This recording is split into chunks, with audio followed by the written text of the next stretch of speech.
In the most recent update to the game, we have once again seen another new feature added as Greensight. See here? Greensight tab will be added in Commander menu. Royal Lords and Ladies could further enhance their power by completing Greensight quests and upgrade the characters in Greensight. So you can find this through Command, then Greensight over here, and this is a whole new tab, and you'll see there's some familiar faces in Arya and Jon Snow. These are the only two what are called glory commanders currently available in game. And despite their namesakes, it is important to remember that these don't actually interact with the commanders of the same name, and what they provide acts independently from them as passive stats. So they are more akin to the likes of troop appearances than actual commanders or awakening or anything like that. You can see up here the bonus overview of what you're getting passively from all your Greensight commanders in total. And just to show these actually acting as passive stats, because I have been asked this quite a few times since this update, and I know there's a lot of confusion about this. If we just go to a report, if I find the first one I find, so here, a rebel camp, you will see down here at the bottom, like -2 Infantry Base Attack down here, and you'll see there in the little tooltip at the bottom, Glorious Commander with -2. That's coming from Arya. Arya is not in my lineup or anything like that, so it's just coming passively. You can see the same of the likes of Total Attack down here at the bottom. Glorious Commander, reducing it by 6% on my enemy there, and that's coming from Jon Snow's Glory Commander. So whilst the stats are entirely independent from the commanders themselves, the only thing that is somewhat linked is the appearance of them.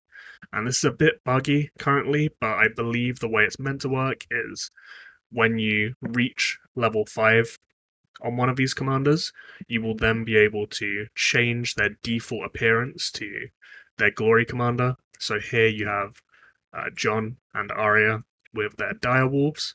And I say it's a bit buggy at the moment because you can see this in the likes of training grounds and whatnot, like Ultimate Tournament. The Direwolves can show up, but given the tooltip here, I believe that is unintentional, and you're meant to have them maxed out to actually be able to change the appearances to what they show here. So if we look at the information tab here, there are two things that you gain from these glory commanders. You have your basic attributes and your Farsight attributes. Basic attributes will incrementally go up every one level. So you see here what it shows there, my next level in this will increase it to 8.25% total health passively from 7.5%. So an addition of 0.75% total health, and it will probably interchange between those two for each level you get. And if you hover this exclamation mark here, you'll be able to see the stats you'll get at max level. Farsight, however, you will just gain this buff at every 10 levels. So you see there are 6 stages to this, which would imply that there is a level cap of 60, just like the Lord level cap. And each time you hit that benchmark of an additional 10 levels, your Farsight attributes will increase accordingly as well. As far as the leveling process for the basic attributes, this does seem linear in that, for example, if you're level 2, it would then require 200 experience to increase to level 3. Here at level 10, it will require 1000. So if I was, say, level 48, for example, it would, if that trend continues, require 4,800 experience to go to the next level. There are currently only 2 glory commanders released in these two.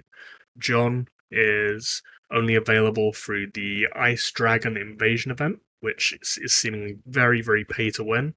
The first instance of that release was yesterday at the time of recording. On that day of the final day of the event, they did tweak it, however, to allow the arrows and proofs that you get from the event to carry over to the next one, which means it will be a recurring event. And theoretically, if you stockpile through the free-to-play means of obtaining the arrows through the daily quests and whatnot, you could long-term unlock him to base at minimum. It will require a lot of grinding, but you will still theoretically at least be able to obtain him free to play. There will, however, be a certain amount of commanders awakened to 4 stars required to unlock these commanders. So Arya, you required 10 commanders total awakened to 4 stars to actually unlock her to level 1. And John required 15 commanders awakened to level 4. So it's adding value to Commander Awakening as a gatekeeping mechanic to passive stats here. And 10 and 15 Commanders Awaken to 4 stars, whilst to mid spenders or high spenders, is probably quite a trivial number. To free to play players, especially, that is actually a very high bar to get to.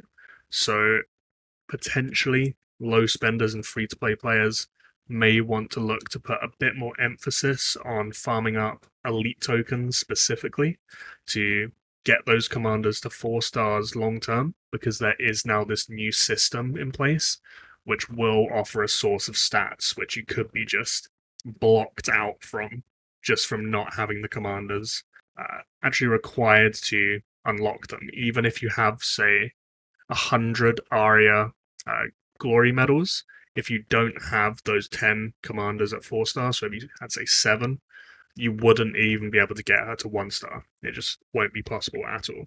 Arya is unlocked through the Lost Realm mechanic, which is a new feature with mechanics taken effectively from the Dragon Valley, from the All Out War event. You can find them through Alliance Trial, and then click on Lost Realm, and you'll see here a familiar screen. It's literally the exact same as the Dragon Valleys and All Out War.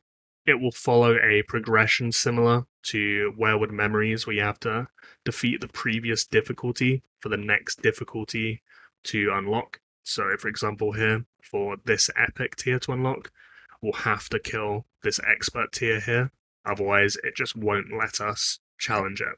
I will probably do more videos on this system in more depth in future, but you can challenge these boss fights twice a week, resetting on Mondays, and you are heavily incentivized to do the highest difficulty you can, both through the Arya glory medals, or honor medals, whatever you're calling them, and the honor experience books, but also when you get to these third tiers in Epic, the top 3 participants for both damage and healing will receive a certain amount of Reforge ore, and that will increase as you go up to a total of 1,500 per person, which is a very sizable amount actually. I mean, it's going to be difficult to do this third tier on Epic, but that is a very nice reward. And of course, as you go up, the amount of Arya honor medals you're going to be getting here will increase as well.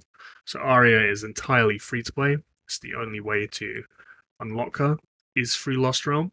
And as a bit of an aside, that might pose a bit of an interesting short-term question with the state of infantry in the meta of the game, because if I go back to the Commander tab here and look at Arya's stats, you'll see that at max she will give a total of 6 as a base attack reduction to infantry. That is a very large amount considering how freely available she'll be. Like, I imagine in a few months, literally everyone will have her at max and have that 6 base attack reduction to infantry. So perhaps there could be, in some areas at least, a bit of a shift away from infantry for some people, just because infantry will naturally be getting nerfed versus literally everyone in the game through this. And currently, of course, there aren't those same nerfs to cavalry or spearmen. So it's something to at least keep an eye on and maybe think about if you are an infantry player, because as I expect you know how hard a 6 base attack is to roll on your own weapons.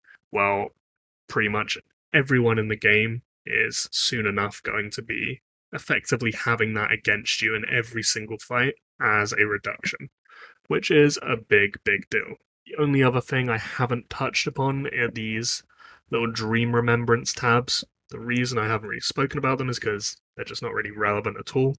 When you click on it, it will have this little storyline where you go through this little story with scenes from the TV show, and you'll have quotes and little snippets from the show, but they aren't really relevant to gameplay at all. It's just visuals, and you'll have some very menial tasks which you'll just do without much effort anyway, which will give you some diamonds, some XP bucks, and stuff like that.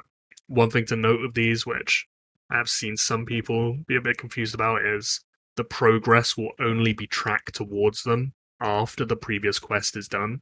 So, for example, this one, the Rebel Groups one, even if you unlocked Arya and got to the point where you could do these quests, if you were still working on this one and you'd killed, say, like 20 Rebel Groups, you would, when you got here, have 0 out of 8 as progress, and you'd have to kill 8 when you finally finish this tier, and then when you finally finish that, you'll be able to do the next tier and so on and so on. I guess it's yet to be seen how good the rewards get for the higher unlocks of these. It seems to be every Farsight tier you get to, a new one of these unlocks. So this unlocked at level 10, this unlocked at level 20. I assume this would be 30, 40, and then 50. But the rewards from them just seem pretty trivial unless they're hiding something really good in some of these latter tiers. But all in all, that is pretty much all we know about the system so far. It's pretty simple. The things to remember overall are that the stats are passive at all times. You can see them here in this bonus overview tab. And through this, these respective commanders don't have to be involved in combat or anything in any way. And if you're confused about why you can't unlock them when you have sufficient amount of medals, it will be because of that requirement for a certain amount of awakened commanders all the way to 4 stars. And due to that mechanic, if you are a lower spending player who doesn't have many commanders at 4 stars, you may want to put a bit more emphasis on getting commanders that may not even make your PvP lineup, or you don't overly want up to 4 stars, because long term, you may have 4, 5, 6, 7 free-to-play glory commanders like Arya, which you will just be unable to access if you don't actually have those commanders awakened up to 4 stars in high enough numbers.